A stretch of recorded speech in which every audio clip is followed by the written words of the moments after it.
But a prolonged injury like that can cause damage too. Okay. And then the next thing is that, this definition was added on with 6 important keynotes when this addition was done in 2020. The initial definition was given in 79, but in around 2020, just before this new definition was slightly modified, they had a big team of people going through all. Why? Because in the last 15, 20 years, a lot of advancements have been possible with something called as fMRI, functional MRI. So, which has enabled us to know in detail about just not only the structure of the brain, the functional activity, what happens when someone is happy, what happens when someone is sad, what are the chemical mediators, chemical reactions happening, is the blood flow varying in these type of situations. Mostly it is seen externally with blood flow and with extensive studies, as I said, the chemical substances, what happens during each change of activity or anything like that. So these advancements have helped us to go in depth. So they have found various tiny important factors which can have an impact.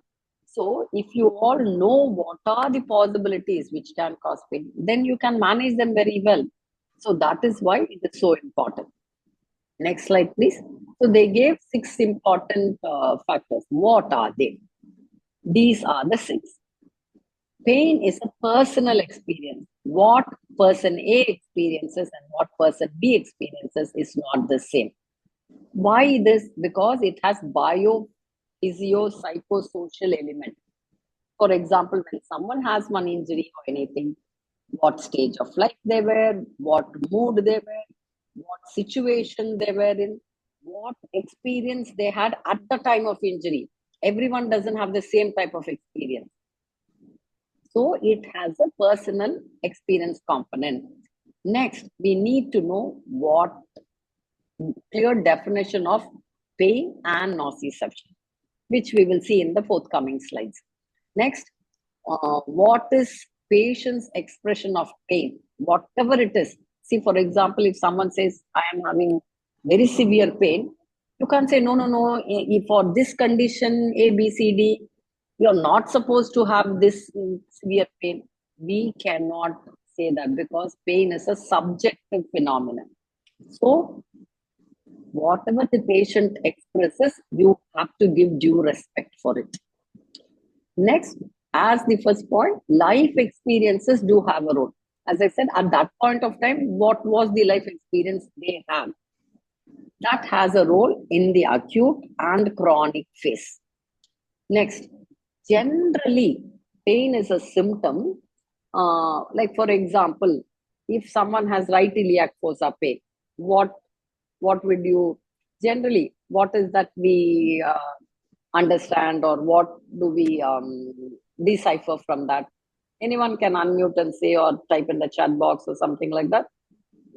Appendicitis. Very good. That's it. Exactly. So there, what is pain helping in the diagnosis? Okay. If pain is going to be helpful in the diagnosis, very good. Now, another example I'll give. Someone known diabetic for 10 years. Hypertensive, multiple, this current days world NCD. Okay. They come with, I have pain in my feet, I have pain in my hand, I have tinglings inside, so many. Is pain helping you to diagnose diabetes? There what? It becomes a problem on its own. For them, diabetic management is one part. This is the most annoying. As we go through, I will tell why it is most annoying also. Okay. So see, the first example, it helped you to diagnose. Is this pain helping you to diagnose? No, it is a disease on its own. It's an annoying problem. So there it's not helping. Okay, and the last one, only if I cry in pain, and should I get any treatment? If I don't express my pain verbally, Does it mean that I don't have pain? Or is there no other way of identifying that so-and-so has pain? Is there any other means other than vocal expression? Can anyone tell me? How all can you find out if someone's ill? Pain score. Pain score, they have to tell. Expressions. Pain score, they have to tell. Facial expression. Then, Grimacing. what are your grimacing? Changes in pulse rate, changes in pulse rate, changes in BP. Very good. Exactly. All our vitals. Okay, this is the fifth vital, no? So, heart rate, blood pressure, everything. Because you have patients in ICU with tubes in all orifices. Do they not have pain? Do you not give any analgesics for them? We do give. How? As you all said, by grimace. Next is tears. There may be tears in the eyes. They may not tell anything. So there are so many ways. Verbal expression is not the only mode. Okay. So all that you have to have in mind. Next slide, please. This is a diagrammatic representation. All of you know this. I've just got it here because there is connection to this. Why? You just need to know from the periphery, any sign or a stimulus, how it gets transmitted. So from the point, see again, you can have nociceptive information from skin, bone, viscera, can come from any place, okay? But the pathway roughly will be this: apparent to the spinal cord, then crossover, ascending tracks to the brain. Brain does lot of information. And then you have the important descending pathway, and then the efferent, okay? This is the full arc this is the neural network. Just for you to know, because if you know this only, you will know how to manage it. From the beginning, I'm telling what my prof used to tell me: what the head does not know, the stem will not hear. Okay. So basic knowledge is essential with clinical skill, experience, everything together. But if you don't know what it is, then you will never even think about it. So knowing this is important for you to treat. Okay, next slide. So I'm not going to teach you all basics, okay? All of you are experts in all this. So I'm just using all this to take you through so that at the end of the day, you know why we are giving importance. So as I said, we need to know the difference. What is nociception? What is pain? Nociception is just detection of noxious stimuli by the receptors, followed by transduction transmission, periphery to the brain and back. What is pain? Pain is the product of higher brain center processing. It entails the actual unpleasant emotional. The definition, how the definition came? Because of this function. See, always generally structure, function, both you should know. No point knowing the structure alone. Structure, function together, then applied, then your management, then your master of it. Okay. So this is the main difference which you need to be aware. Next slide. Now, what is the pathophysiology of pain? Okay, for that, it's the mechanism by which a damaging stimulus is perceived as painful by the brain in a complex way. And why is this complexity there? Because it is not behaving as a hardwired system, but it exhibits something called as plasticity that enables it to modify its function. So as I said, this path and all is there. Yes, this simple thing I say, now in our today's world, who all are aware, when internet came, how were we all using? One person tell me, 10, 15 years ago when internet came, how did you all have internet access? Dial-up modem. Dial-up modem. Or you had wired connection, no? Wired connection. Through Ethernet. Ethernet. Cables. So only one path, cable one. Now, does anyone even remember that wire? No. Why No 5? way. No way. So these are simple examples I give to keep you all like some connection. See exactly if this is, so this is something. So what the brain, it has all this network what I showed you. But see, exhibiting plasticity means it modifies. Yes, all those paths are there, but I can take a route. Like another example I say is Google. If one road is blocked, 5 roads you all take. Collateral, bypass. All these are functions used by other systems. We all know about all what I'm going to talk in the next 10 minutes or something is nothing rocket science. You all know that. But in different systems. Now they have seen and said that these things can happen in the central nervous system also in a slightly different way. Okay, so that's what it exhibiting plasticity that enables it to modify the function under different condition. That's why diabetes has a different type of pain. Alcoholic neuropathy has a different type of pain, but they are all through the nervous system. We'll see those also in due course. Next slide, please. So, in little bit more about neuroplasticity, it's the capacity of neurons and networks in the brain to change their connections and behavior in response to new information. It could be sensory, developmental change, damage, or dysfunction. It can do any of this. Okay, not only one, it can do more than one also. But it can have all. See, again, all these, I will tell the positive of it first, and then we'll go into the negative of it. See, negative in this sense because it's causing trouble. The positive of it is, see, we are all able to study new things. Today's world of WhatsApp, everything online, were we all experts before? No. Are we all becoming experts today? We are getting better day by day because this neuroplasticity we are using to learn new things. But if it is used to learn new things, fine. If it is used to annoy and cause some other problem, unfortunately, it's not nice. Okay, so that is what it is. So everything, like see, science is a double-edged weapon. If it is used nicely, very good. If it is not, so something like that. These are simple examples for all of you to keep in mind. Oh, this is how this is happening. Okay, next slide. So sensory, you can have a sensory injury, can have a little bit of sympathetic symptom also. Because again, why? It can modify, it can change, or we'll see how those changes happen also. So what are the type of pain modulation mechanisms? In the periphery, there's something called as peripheral sensitization.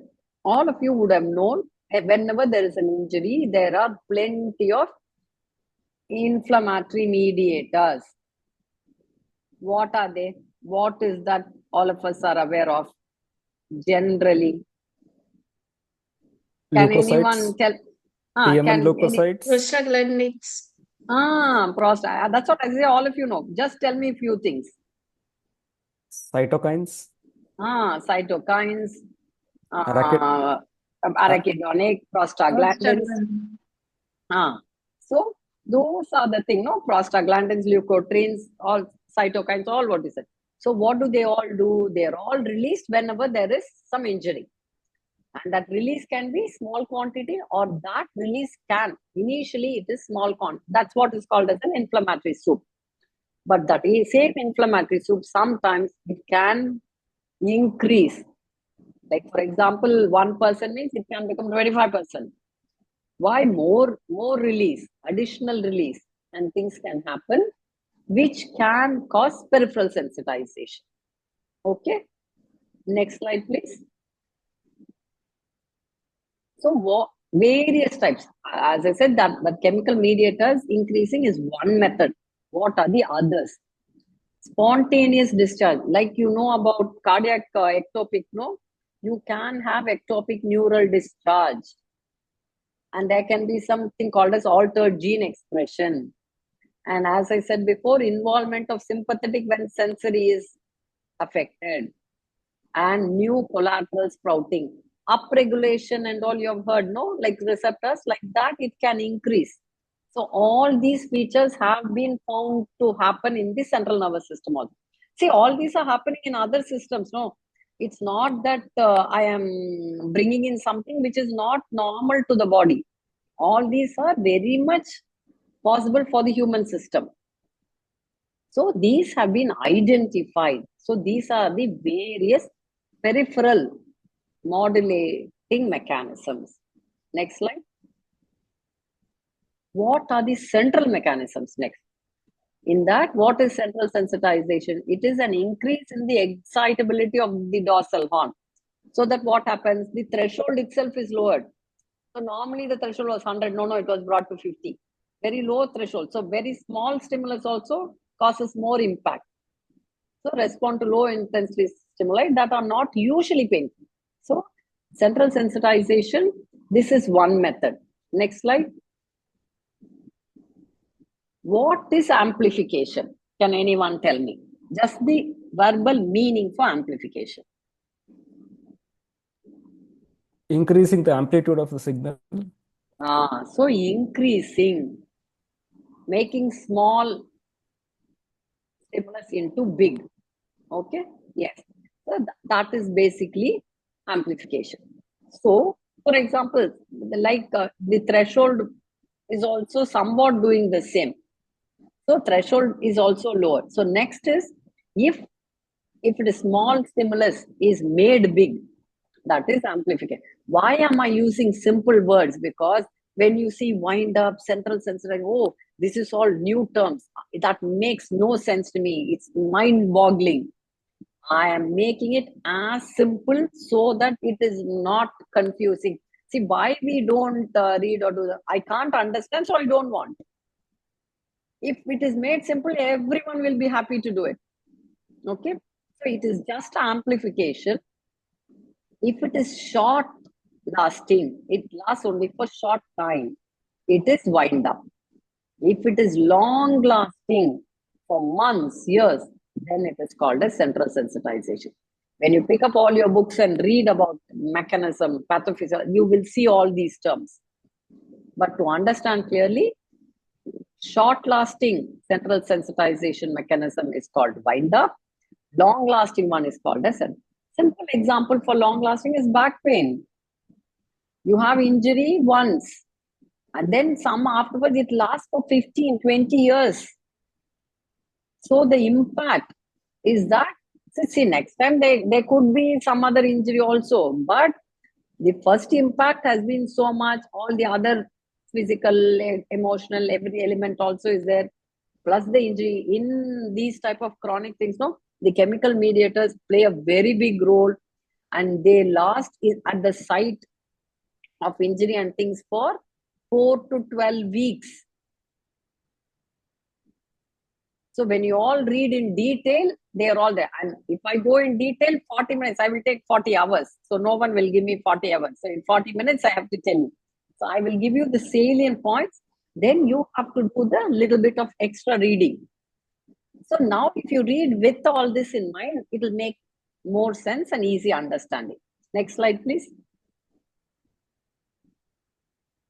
This is another important theory which all of you need to understand.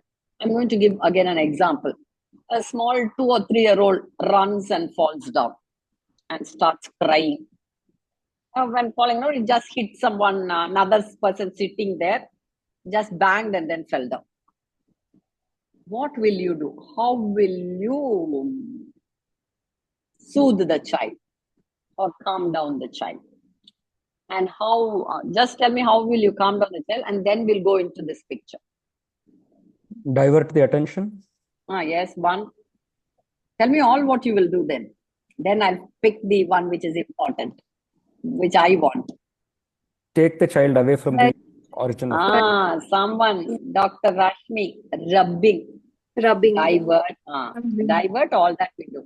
Divert, hit the place, and pick up the child. Rub. That rub is the point I was looking for. Thank you. For now, I'll explain. The picture on your left, you've got how is pain transmitted? Through C fibers. Okay. Whenever there is pain, C fibers Give them toffee. Karthik, very good. So C fiber is the main fiber which transmits. Okay. When the C fiber is stimulated, A beta is the large fiber. A beta is inhibited. Okay. So when we saw no, the descending inhibitory pathway that is inhibited whenever pain is transmitted. So what happens finally? We see projection neuron is finally you see that sign like a lightning sign. The person or someone perceives pain. That is the left side one. You now go to the right side picture. What's happening there? The C fiber fall is there, C fiber pain stimulation. But by rubbing is a coarse action. In coarse conduction, large fibers are involved. So A beta is stimulated there. When A beta is stimulated, the inhibitory neurons are stimulated. And finally, what happens? Pain is not perceived.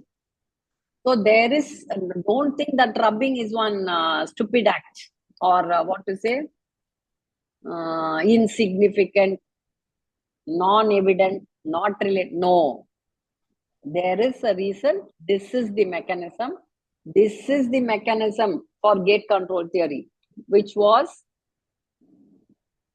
invented in 1965 by Malzac. Okay, and this is the principle or concept underlying TENS machine. All these peripheral modulating peripheral nerve stimulators, small type of devices like in physiotherapy, they are doing so many forms of alternative, what to say, non-pharmacological methods of pain management with electrical stimulation. They are all based on this gate control theory. So by stimulating the large fibers, you cause inhibition of pain transmission and pain is reduced to an extent where it could be dampened. Is this clear? Anyone wants to ask any other doubt or anything, please do ask, or else we'll move forward. Ma'am, is this the same mechanism when counter irritants like capsaicin or something is applied on the skin? No, capsaicin is again, in that there is that chili element in that, no? Right. That causes burning sensation and thing. This is mainly for TENS machine and then peripheral stimulators. Okay. Capsaicin has slightly different method or mode of action also. And there, the irritation and other stimulation also has the impact. Okay. Thank you, next slide, please. No worries. So this one, the whole path, what we have with the local, in the periphery, local anesthetic, like that, this has applied anatomy and applied pharmacology. Okay. Left is the structure function, right is the pharmacology. So connecting both. Okay. Just to give some insight how they work and where they work. Next slide. So next we will go on to types of pain. So next few 5-10 minutes is all what all of you know. We have a small case history. A 38-year-old male diagnosed with CA of the oral cavity, who is a breadwinner. He is married with 2 children who are 9 and 2. Wife is a housewife. Patient person as such is unable to go to work as he's having treatment, and he's also fatigued. See, this is all a common thing. All of you will be seeing patients like this. I am not bringing up case which is alien or strange.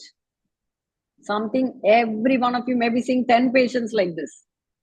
So his main worry or concern in the back of his mind is school fees, no income for the family. How will my family survive? I'm in a state I cannot do anything. I would love to do, but I'm unable to do. Okay, next slide. All of you have that case in mind. So next few minutes, just we will rush through. What is acute pain? Pain which is present at that point of time and is short-lived. Chronic pain which is there for longer period of time, weeks to months and years. Next, somatic pain, any pain generated by nociceptors in deep tissues, joint, those examples. Next is visceral pain arising from viscera or any gastrointestinal organ. Next, I'm giving some simple examples which you will all know. Next slide, please. Wait, idea. Neuropathic pain. We have seen caused by damage to nerves resulting in increased firing. We saw how all those peripheral mechanisms, what we saw, they all can cause neuropathic pain. And what are the conditions? Disease, ischemia, trauma, infection, chemotherapy, radiotherapy, all these can cause neuropathic pain. Please have in mind. Why is that so many patients having chemotherapy, radiotherapy? They have that, but they end up, all those can cause, as I said, ischemia, disease, trauma, all chemo, radio, all those forms of methodologies of management can also cause neuropathic pain. Next two are quite important. What is allodynia? Allodynia is pain resulting from harmless stimuli. That is basically this stimulus should not cause pain. Touch. Does normally touch cause pain? Otherwise, we all won't do handshake if touch was causing pain. But if neuropathic element is there, touch can cause pain. Whoever has been practicing chronic pain or seeing patients in oncology centers will know what I'm going to tell you next. Some patients will come and tell you, the touch of my clothes, for if they're having some problem in their knee, whenever my dhoti or sari touches my knee, I am in pain. Gush of air. When a strong gush of air comes, I have pain. Suddenly, my feet or whichever part is very cold. Or it is sweating. They can have that like non-pain stimulating stimulation resulting in pain. So that is allodynia. Next, hyperalgesia. Small intensity stimulus causing high intensity pain. That is hyperalgesia. And referred pain, I think all of you know. Can any of you give one or two examples for referred pain?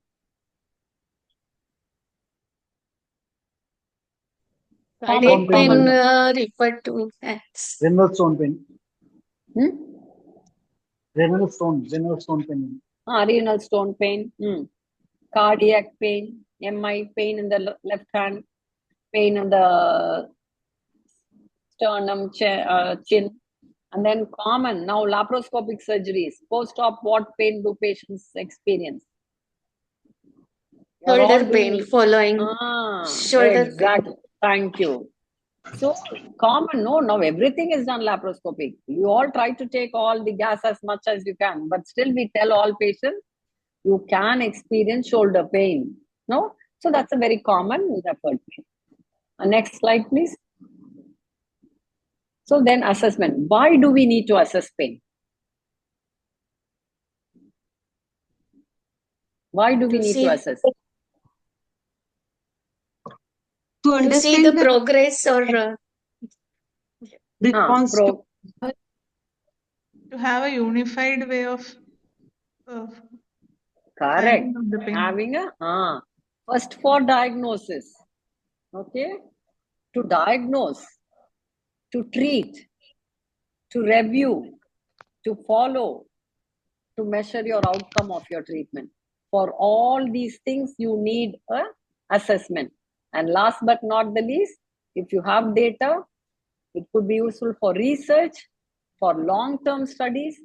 Now, data analysis. Why is data analysis useful only for IT? Very useful for us also. So these are the reasons why we need to assess. And for that, we have few methods. The next 2-3 slides, various ways, because each one has different site, extent, duration, radiation, aggravating, relating factors, what impact has your pain on daily activities, sleep, personality. Normally they say, someone who was a very quiet person, he won't even talk much. Now he's getting so angry, he's upset, he's only snapping at me. Or someone who was very jovial, outgoing, Suddenly he's not even talking. He's to himself. He's not coming out of his room. The pain is the cause for the change of personality. Okay. Next slide, please. So the previous slide is one method. This slide, this PQRST is another method. Next slide, dear. This is called as Socrates. See, all of you can adopt any method, whatever suits you, whatever you like. Again, this whole pain assessment, no, there are multiple material information, but you do something which is appropriate for your group of patients, for your setup of hospital. So we tell you everything. So don't think that, oh, I have to use this. You use something, you're going to have patients who are all not literate. Then you use something, I'll show something else. So assessment, management, everything you tailor make to your need. Okay. I'm giving you all what is available. I'm giving some available. There may be more material and information available. So use something which is appropriate to your area, to your group of patients, what will help you. Okay. Next slide. And as I said, you have some separate scales for acute pain. You have separate scales for chronic pain. Why? Chronic pain has so many other things. No, if it is diabetes, you have to find out what stage of the diabetes, what control, what are the other problems. Then each symptom, you have to go in depth. Each symptom, you can have mild, moderate, severe. And then the disease per se. For dementia, they may have their dementia itself may be causing more trouble. So you need to know that also. Diabetes, again, in diabetes, what I said, I'll tell later. See, for example, why do diabetics have so much of pain and things? The control, the glucose level, no? How much glucose level they have, that has direct impact on the intensity of pain. I'm telling all this by there is clear evidence based information on the glucose control and the pain. If always their blood sugar is 400, definitely they will have very high intensity of pain. Unfortunately, whether they like it or not. Okay. So like that, when you're assessing if it's an acute pain or a chronic pain, you have specific things which you have to follow. So some examples I've given, what are the things, and we'll see in the next few slides with a pictorial representation of them also. Next slide. This is numerical rating scale. Normally, we all are using this 0 to 10. Some may be able to tell. Then if they can't tell, you can tell, is it mild, moderate, severe? Then you correlate with the number. Or simply 0 is no pain, 10 or 100 is maximum pain. Depending on whatever suits for your patient. Next slide. This is the FACES scale. Next slide. This is something very simple. If patient does not know to read, write, nothing. They are in so much pain, they don't want to express also. Use these charts called as body chart. Okay. Give them 1 or 2 color pencils and they can mark different types of pain in different areas. So they will feel free. And you also can use different colors. First one for diagnosis. You can use different color when you start treatment. You see them after 4 weeks. Give them another color to tell how it has changed.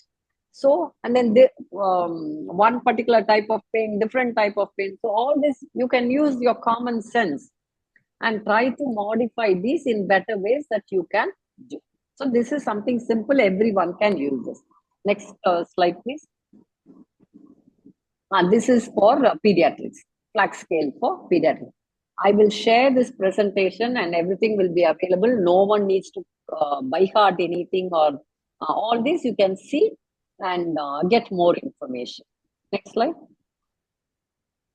So for chronic pain also we have, these are the various questionnaires, and as I said, you have additional, then in that you have something to assess their mood, depression, whether they have any suicidal tendencies, whether they have, what's their quality of life, how was their past 1 week, did they feel okay, not okay, is that affecting their routine, is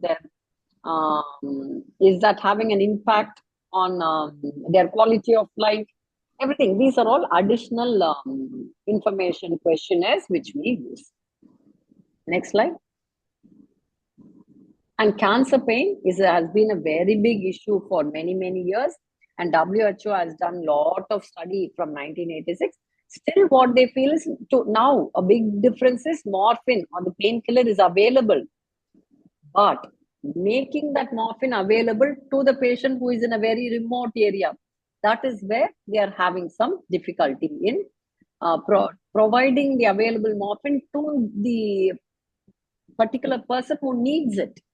So that's where many advances and training, how that can be reached, how can it be taken to those remote areas. Various methodologies are being done to achieve that also. Next slide. Especially with cancer pain, this whole points what I mentioned there, this MD Anderson pain inventory is one of the things, not that you should use this only. If you understand the concept, what I'm going to tell in the next couple of minutes. So pain is there, breathlessness. See, you pain on top, breathlessness on the bottom. In between, you've got something, activity, nausea, depression, anxiety, drowsiness, appetite, well-being. All are interrelated. I'll tell you a small link. For example, someone is having cancer pain. Okay, they have fatigue. They are upset. The fatigue and depression and the symptom of loss of weight, loss of appetite. No, because of that, they are getting more fatigue. Okay, and loss of weight, loss of appetite is causing them not to eat. And then some of their loved ones will be telling, "Oh, you're not eating. You have to get better, get better." They only end up in having a tug of war. Out of love, the family is trying to give. The person per se is unable to eat because of the disease. So, raising awareness of the family, explaining to the patient how they can overcome the situation rather than eating too much in one time, small quantity, frequent meals. Explaining this to the patient because they can't eat. Explaining this to the family that your loved one you want to give, but if they can't eat, it's just because of that. So finding a happy medium for both of them, so that will overcome multiple issues. If you do all that, their appetite may improve, their well-being may get better. So if you don't do all that and just treat the pain alone, you may not be able to achieve success. So you have to treat all these symptoms also along with the pain, because they are also part and parcel of it. Okay. And then, as I already told you, there are specific charts for these disease per se, which need more input. Next slide. Last concept is Dame Cicely Saunders is the founder. Like in the first session itself, we saw she is the person who started the whole palliative care, and she has given something called as total pain. What are they? Now we'll go back to the case which I said, 38-year-old gentleman, no? In that case, if you go back, he had physical symptoms, pain, discomfort, fatigue because of the disease. He was going through the treatment. So the first box, physical pain, symptoms, adverse effects of treatment, everything he had. Next, did he have only that? No, he also had, he was worrying, how will my family survive? Anxiety, depression, fear, and anger also, because I can't do, I want to get up and do.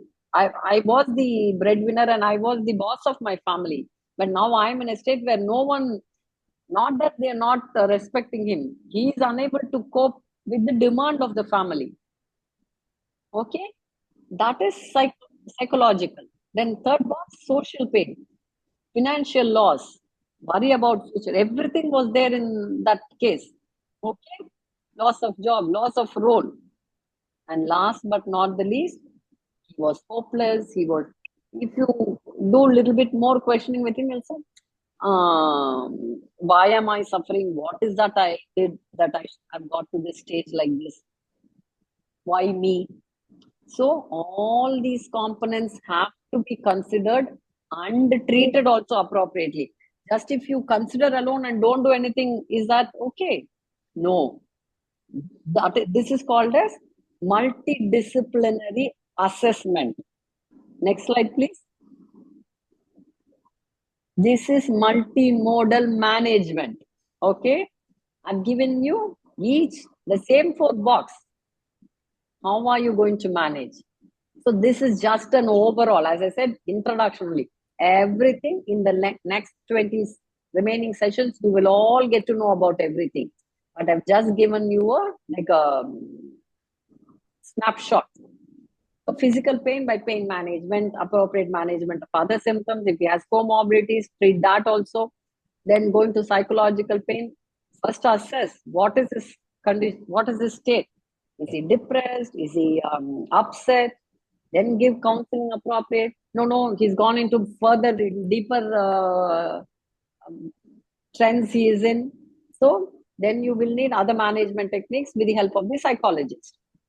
Okay. For social pain, have a social worker who will be able to assess and support. We have financial support, psychological support, all that, whatever is possible. Last, spiritual pain also, we have to understand. Just one question with that, I will wind up my session. What is religion? What is spirituality?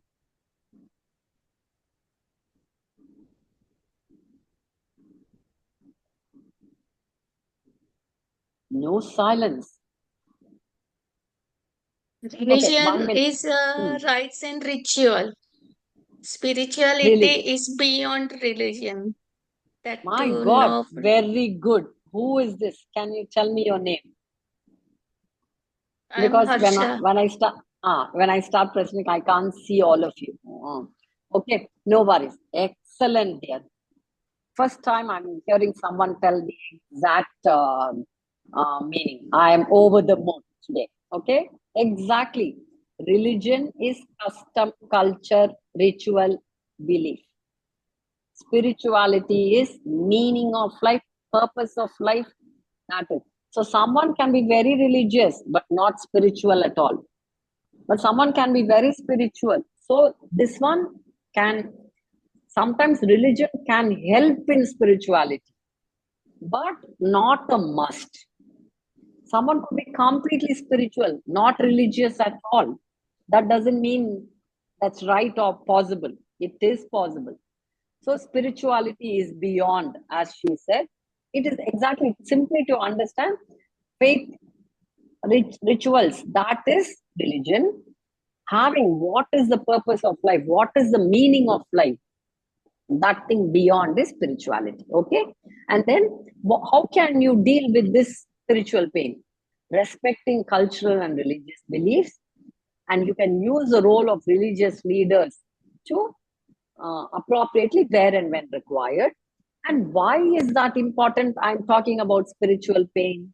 There are very clear data and studies which have shown if someone is spiritual, they cope with the condition. If they are in any extreme conditions, they cope well. They've seen those type of group of people have less incidence of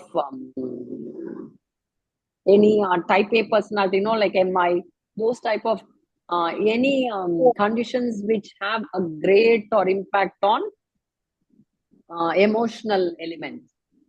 So these are all clear-cut data and statistical evidence is there. Many studies have been done in the last 5 to 10 years. So that is why the importance of this is also given. And wherever possible, you can use the help of religious leaders, depending on what is that person's faith and belief. Okay, to help them to overcome that element of pain also. Okay. Next slide. I think with this slide, we will finish. Yes, thank you. We can come out of the presentation there.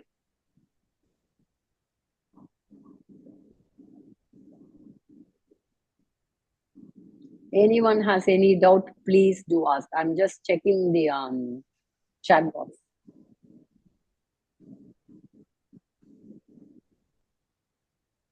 There's no question in there. Anybody who wants to ask, please unmute and ask before we, few minutes, we can, few minutes, we'll do the any queries and then we can go for case presentation. Anybody wants to clarify anything? Anything was not clear? Any slide you want? We'll share the presentation, all those things. Gayatri will tell you how you can access and things. What is the role of acupuncture and acupressure in pain management? Yes, non-pharmacological management. Like physiotherapy, it has a very good role, especially headaches.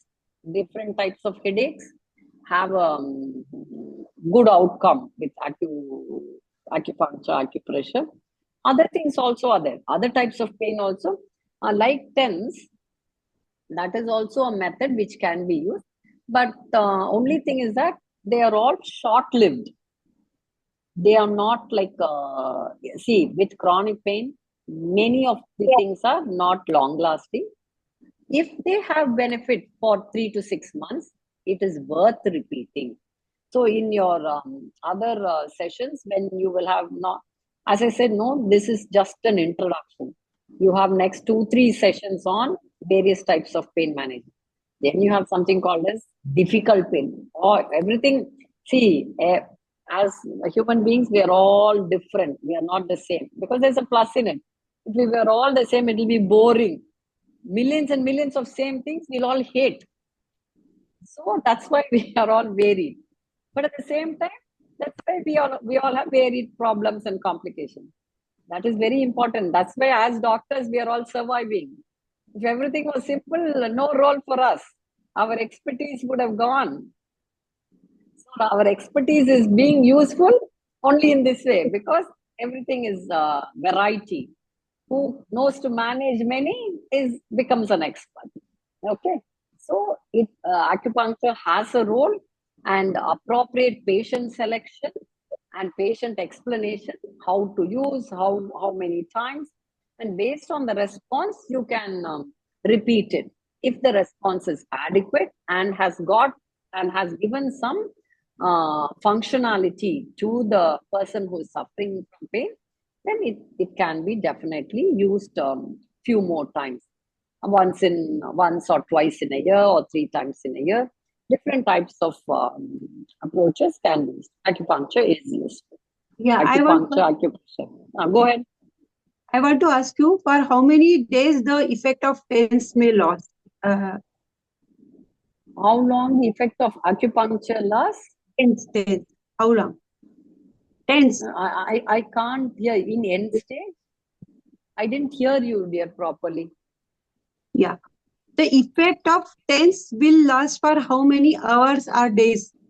See, again, the effect of TENS is very variable. You have to tell them that they can use it all through the day, each time for 15-20 minutes. They can use n number of times. There is no limit. You can use it 5 times only. Nothing like that for TENS. As long as they get benefit, use it. If they feel better off, take it off, put it back. With TENS, there's no time frame, number of times, nothing like that. They can use it as long as they want. Have I answered your question? Yeah. Okay. Then suicidal rates are highest among doctors. This is one very important question. One session. There's something called as burnout. Are all of you aware of this word called burnout? Yes, no. Yes, ma'am. So all of you have to learn to look after yourselves. So you should know what to do, when to do, how much to do, work-life balance, and then this burnout is something very important. Okay. So burnout is one component for that. And then safety. You should practice everything in such a way that you foresee. When you see patients itself, you will know very well who is your problem patient, who is your non-problem patient. That's all common sense. Develop all those skills. See, in our session, we will teach you how to talk. Now I'm going to hold this. See, who was that? Vivek. Dr. Vivek. What's your second name? NAIN? 9. Okay. So what? Are you having video on? Because I couldn't see. So no Yes, ma'am. problem. Yes, ma'am. You're there? Okay. Don't worry. See, I've given you one very part, 25% only I've answered to your question. Okay. Burnout is one element. Okay. After few sessions, I will keep this in mind and come back to you.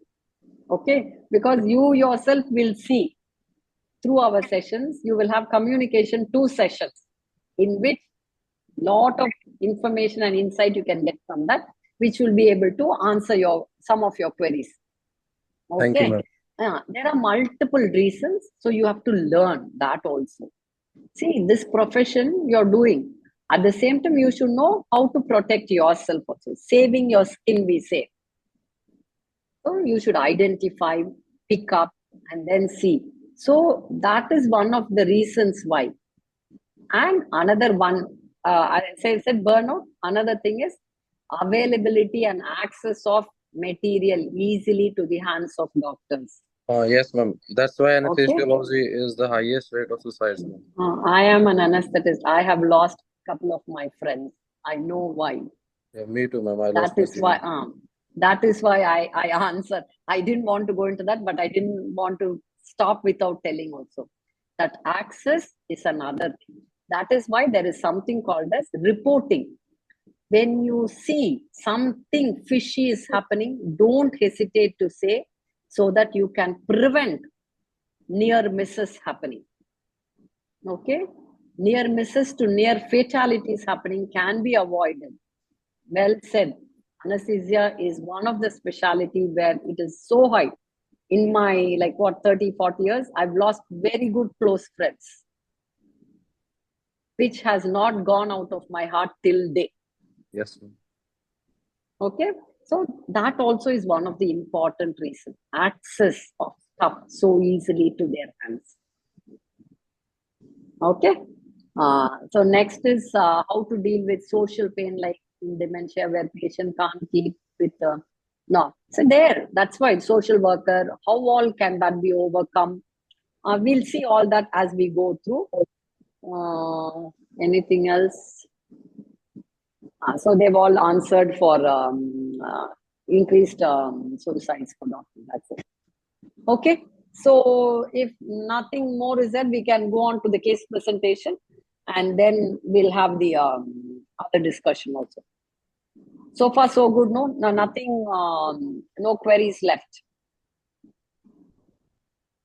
Okay. Gayatri, we can go ahead with the case presentation, dear. Yeah, yes, ma'am.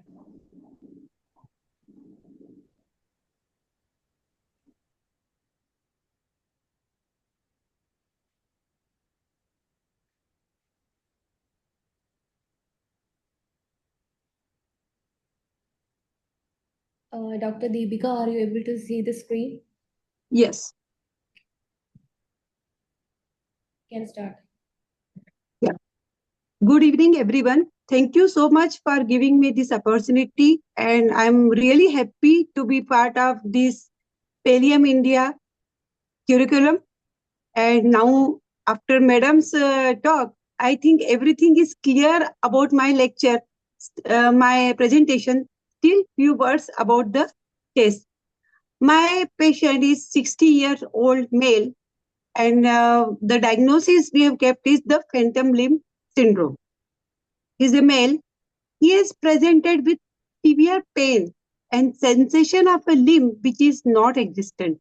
Basically, the pain he has met and road traffic accident 2 months back.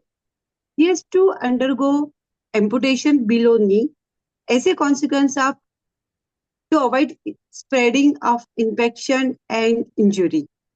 So definitely it was very traumatic for him.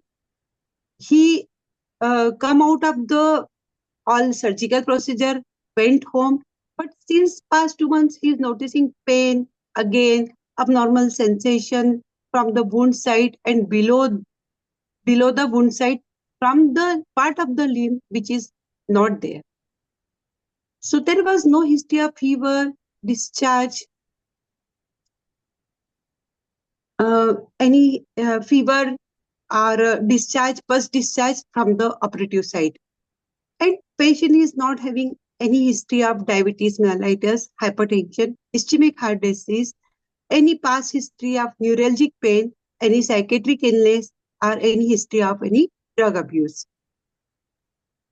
So on examination, this 60 years old elderly male, he was conscious, alert, but definitely was in a irritable mood. On a general examination, I found that his left limb is amputated, that is below knee, and vitals were normal. On local examination, there was no sign of any uh, uh, discharge or infection through stitch site, no local swelling or tenderness. Wound was looking pretty good, healthy, and systemic examination was within normal limit. So this was on examination. There was no pressure source.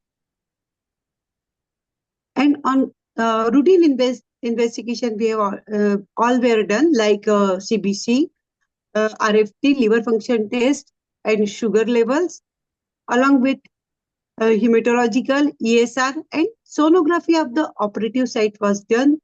And nerve conduction velocity was also ordered, which was within normal limit. So there was no nerve damage, and there was no any residual swelling at the site. Psychological examination was done, but there was no evidence of any depression or anxiety, although he looks irritable due to pain and abnormal sensation. So basically, I again want to add here few things. It was not only the pain and difficulty in falling asleep. Yes, there was some social aspect of the pain and spiritual aspect of the pain, because he has lost his limb. He is going to be in financial trouble, and definitely he might be angry with himself that why he is having this operation, and again amputation and pain and road traffic accident. All things has come together, and there was no recovery. Definitely the limb gone is gone. Now he was on prosthetic limb. So in summary, definitely neurological pain, and for such patient, phantom limb pain is very difficult for the patient and also difficult for the treating doctor. Phantom limb syndrome, although not common, but needs very special treatment with multidisciplinary approach. Not only we need physiotherapists, pain specialists, pharmacists, anesthetic, psychiatrists as a team, but also prosthodontists who can order good support for this patient. So this was all about the pain. So here we can discuss about the different types of the pain and what is the treatment approach should be there. We need a team for such patient and different modalities of the pain treatment.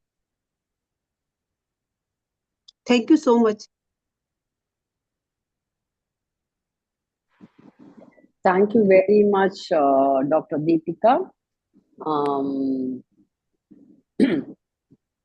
Glad see, as you, maybe we can come out of this screen, Gayatri, so that we can have a discussion. So,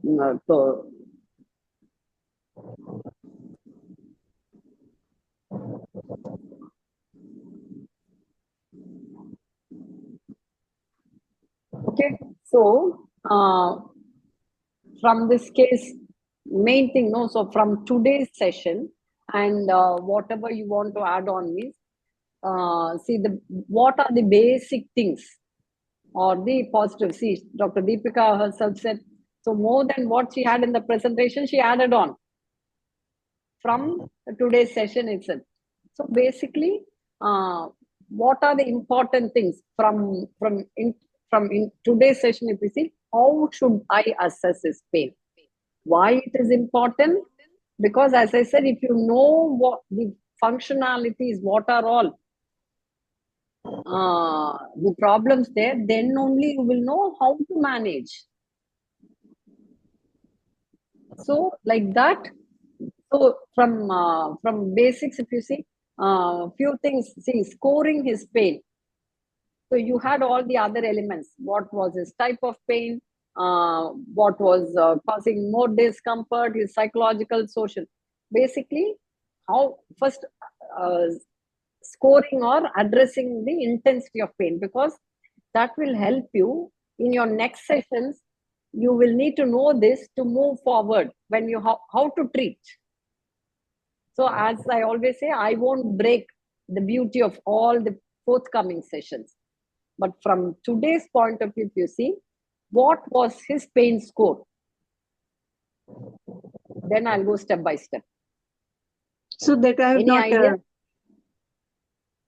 So was it, even though there was no number, was it mild, moderate, or severe? It was moderate in intensity. See, roughly, moderate means somewhere 5 to 7.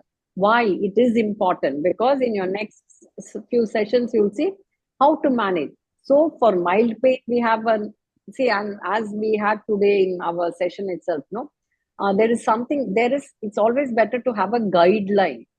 Okay, why? So even though we all may have different ideas, opinions, but if all of us follow one, like all of you know of ALS, ATLS, all that nowadays. Why do we need all that? Why do you need guidelines when there is acute cardiac arrest? Why? Common understanding, a stepwise approach. Common understanding, stepwise approach. Then it's an evidence-based approach. okay. So standard treatment, so everyone can follow that guidelines. When in an emergency, I'm not going to fight. Okay.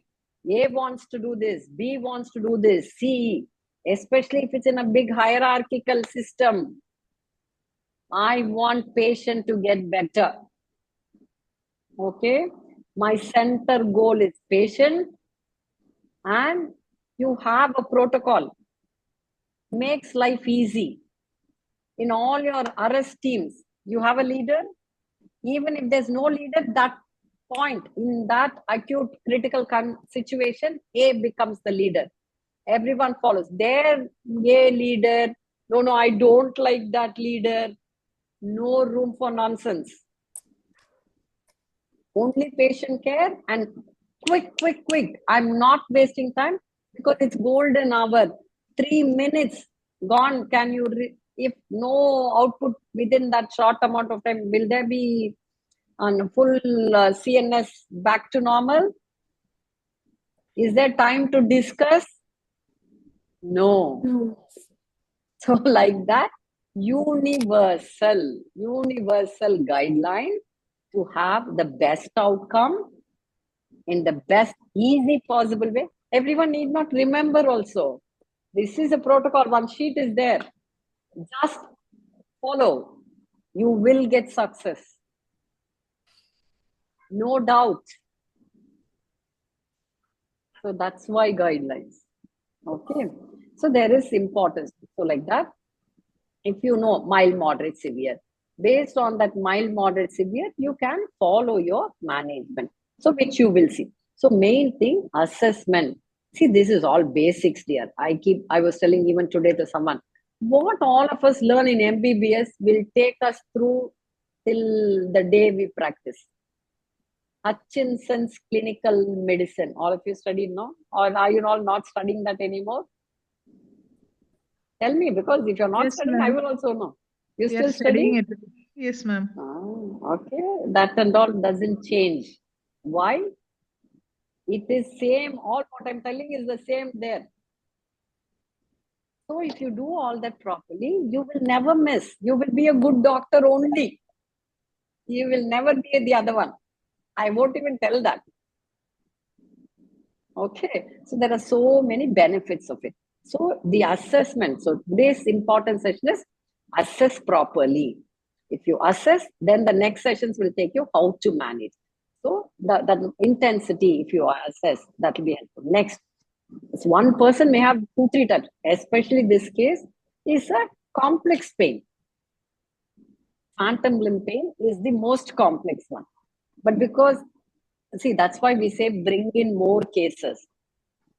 I didn't want to miss the day without discussion. Even though it's complex, I said, yes, everything we can use it to the appropriateness. It is a complex case, but you can still do a methodical approach for that also.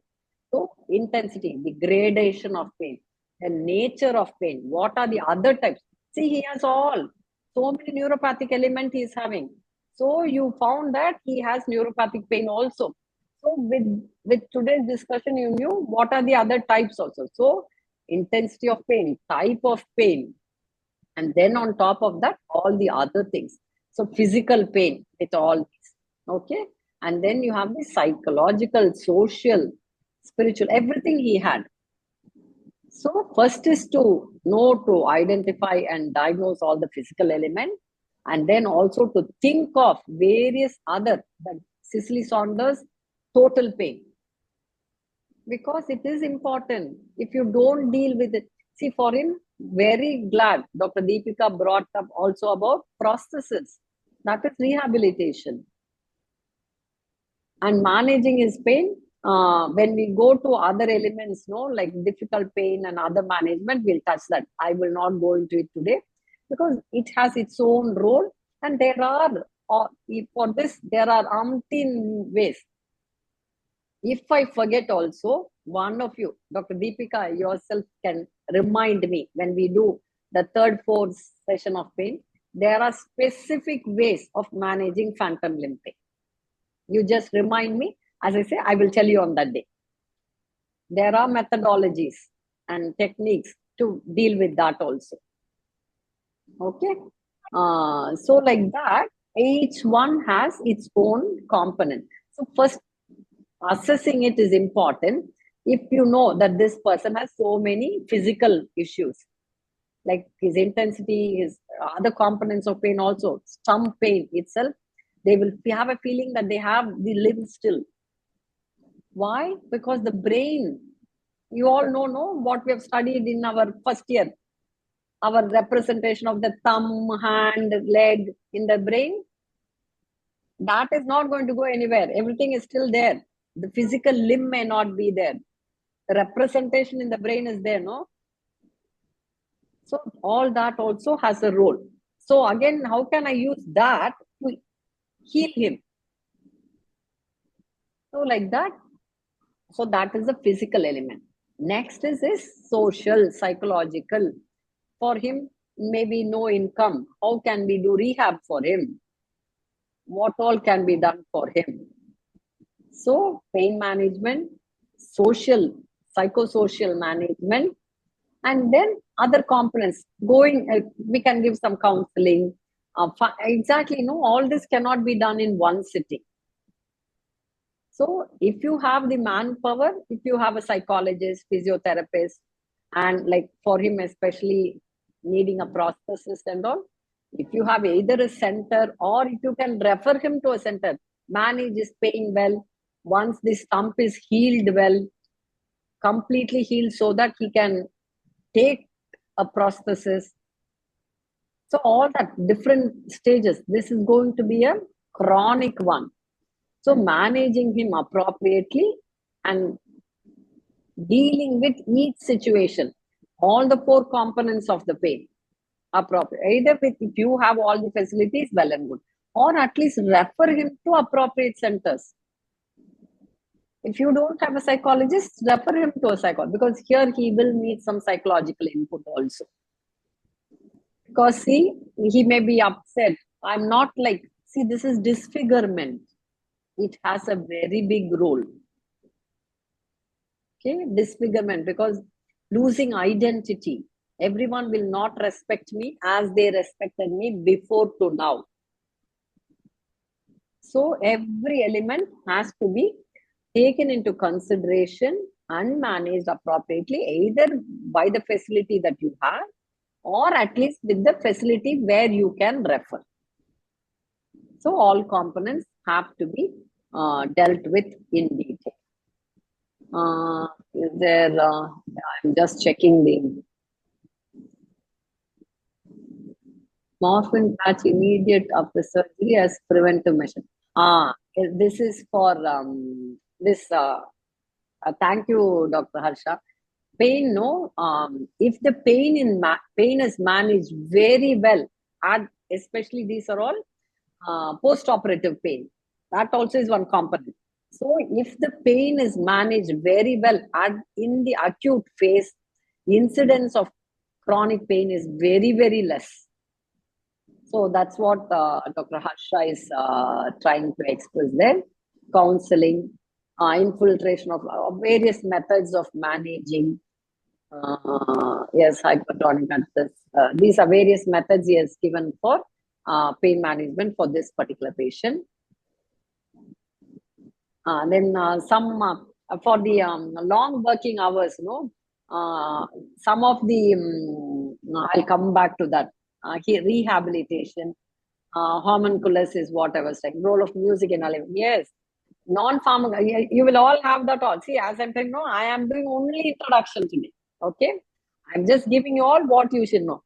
All these non-pharmacological management you will have in third session, I think, third or fourth session. Role of music, role of hypnosis, role of so many things are there. Limb loss or injury to arteries disfigurement to atrophy as public, electrical stim, all that. Okay, all various modes and methods you can follow. And just coming back to that working hours, no, all of you should find out. See, someone had mentioned in the chat some certain hours per week. High time. All of you have to start. See, that is one of the way it has to be approached and dealt in a nice, congenial way between the management and the workforce. Okay, so that is something, because if you work beyond a certain period of time, you're bound to make mistakes. That is why burnout came. Burnout is one important topic if you go for any conference. Am I right or not? Yes, ma'am. In the last 10 years, there is no conference without burnout. National conference, international conference, all of you will be going. No, nowadays all Indians are traveling only abroad. No one is traveling within India. Correct me if I am wrong. I will not say anything. I am very happy to be corrected. Okay, need not be scared of me at all. I'm not going to bite any of you. Only virtual. I cannot bite also, even if I want. Simply, I'm joking. The thing is that this burnout is a hot topic of the day. Why? Because it is essential. So those are the things you have to do it in such a way that you express and avoid this burnout and things. See, Dr. Harsha would have had something really touching himself. That's why he's trying to do it for the welfare of everyone. It's not only for him. So Harsha, Dr. Vivek and all would have had some strong experiences or feelings which has hit them hard. So it's heightened. All these things, what you do today is for the next forthcoming doctors to come. Not only for me, me. It is for the future generations. So something has to be thought about it and dealt in the appropriate way. Anybody wants to ask anything?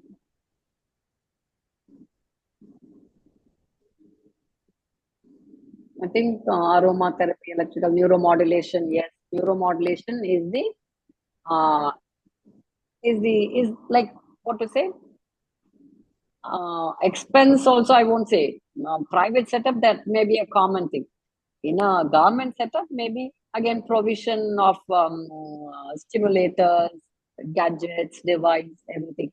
So neuromodulation is a very important thing used for failed back syndrome, multiple things, chronic, long-lasting pain affecting their functionality, those type of things. Neuromodulation has a definite role, depending on the availability, feasibility, and everything. You have to have it. Go ahead.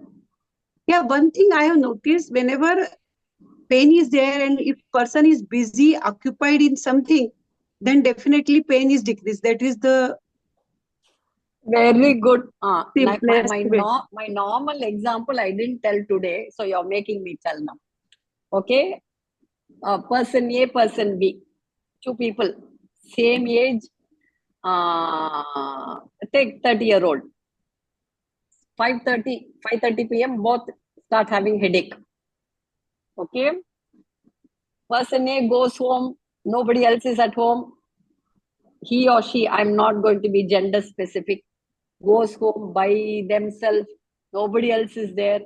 No paracetamol at her or his near reach. It's in the next room. Upset. No one is to make my cup of tea. I'm there buying myself. No one is caring me. All this goes in them. Person B goes out with friends for a evening party. Both started having headache. Same 5:30. Will A and B experience the same pain? Oh, no, strong nod. Thank you. Why? A is having nothing but to think about the pain. B is totally busy with everything else. Very good. Who is that answering? Maya, ma'am. Oh.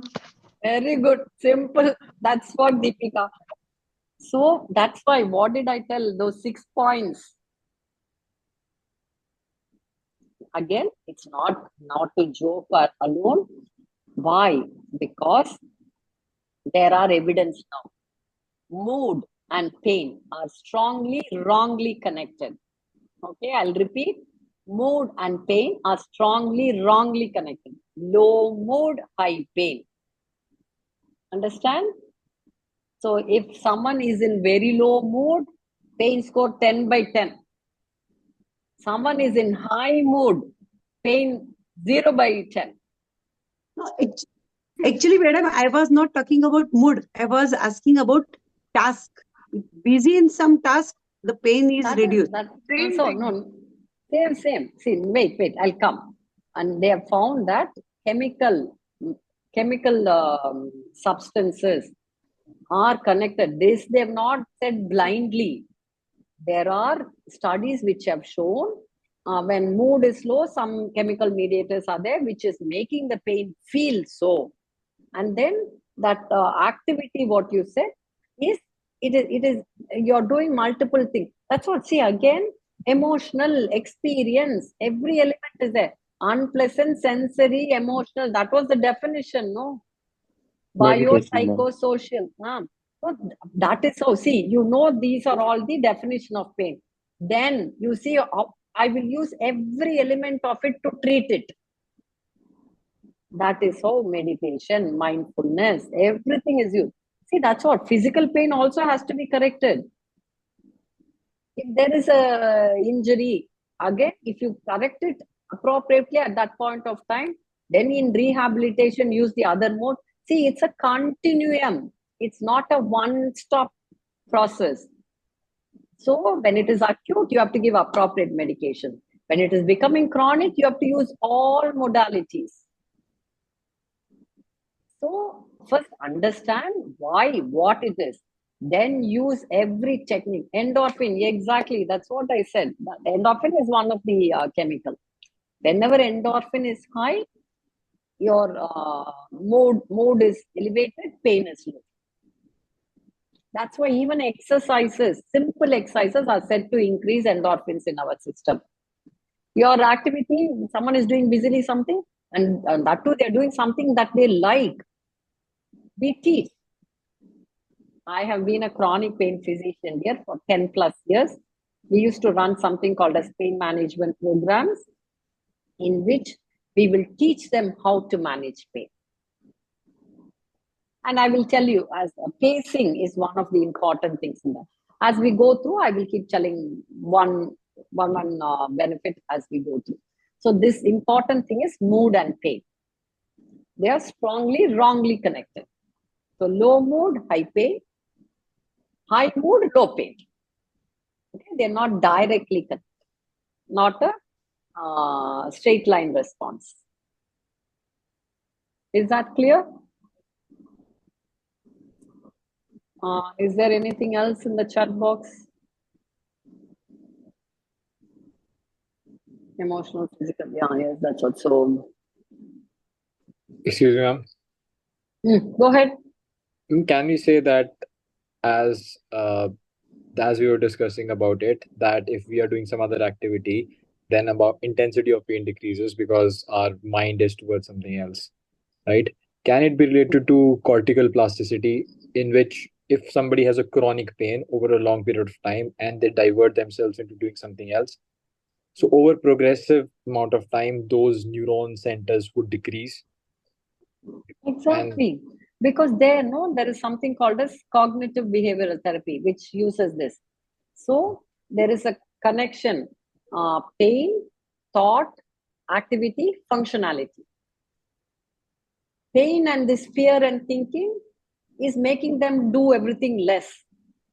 By doing less, you lose your muscle power, tone, everything. So the functionality component decreases. Disuse, atrophy. Okay, so you break the cycle. Don't allow that to happen. Then the disuse atrophy and reduce functionality, reduce muscle mass, reduce tone, all that doesn't happen at all. Okay, so this thinking, thought and fear, which again leading to inactivity. Many times it is the fear, my pain will worsen. Is it actually worsening? We don't know. And it's not that. The fear is common. So that is where my pacing will work. Don't overdo. Don't underdo. Pacing is doing something in a regular fashion. I will give an example another time about pacing with example and how it can be used. So that is, as you say, by that you avoid them going into a vicious circle and digging their own holes. You don't allow them to go there. Avoid that and elevate them and lift them up so that they don't go into that situation. If they don't go, their muscle mass, power, everything is retained, so they can progress and get better soon. Everything. That is another CBT. In my slide, you would have seen cognitive behavioral therapy. That is thought modification. It's a very, in that also there are more techniques. Every topic is an entity on its own. Okay, last, just one important thing, just a little tip on studying. I'm going to tell you, because you're all going to be studying, no? Anything you study, there are 4 components. Okay, you go to school, go to college, only 25% of the information you can get. Okay, next 25%, you have to go to the library, study by yourself, do research. All of us do this. All what I'm telling is practiced by everyone who is studying from 10th standard, 12th standard, MBBS, MDS, or MD or whatever. So first 25% you get from whatever your source, like college or what. Next 25% you increase your knowledge by reading more. The next 25% you can improve by group studies. 2 brains is better than 1 brain. 4 eyes are better than 2 eyes. 4 hands are better than 2 hands. All these you would have heard. Okay? 10 of you sit together and study, can input. All of us don't think alike, but not thinking alike is also a beneficial one. Someone picks up some things easily. Some people have a photographic memory.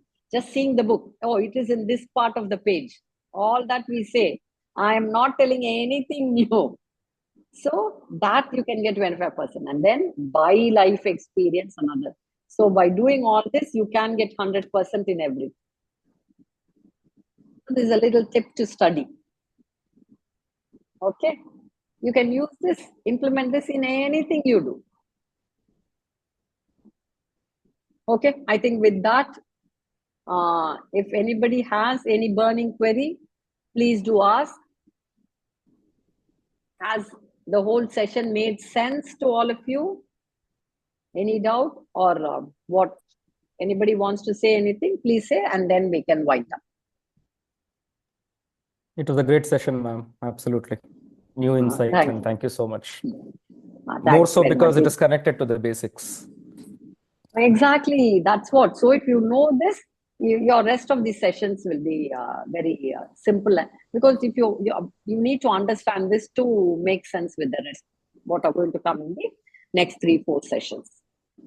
Okay, and rest of the little things what I was telling you, as we go by, I will tell this phantom limb pain and then pacing and all, as we go through, I will tell.